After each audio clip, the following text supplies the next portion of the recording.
அத்தகைய குரு உலக நாயகன், ஞான தந்தை, உலக தந்தை, தெய்வீக குழந்தை, அவதார புருஷர், வாழ்ந்து காட்டிய புருஷோத்தமன் என்றெல்லாம் போற்றப்படுகின்ற ஒரு மகா ஞானியாக, ஞானிகளுக்கும் ஞானியாக விளங்கிய சத்குருநாதர்.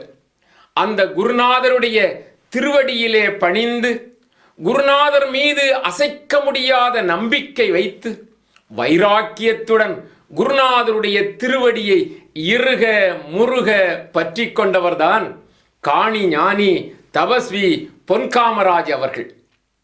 திரு பொன்காமராஜ் அவர்களை பற்றி சொல்லுவது என்று சொன்னால், அவர்களுடைய பாரம்பரியம், ஞானிகளுடைய பாரம்பரியத்திலே வந்தவர்.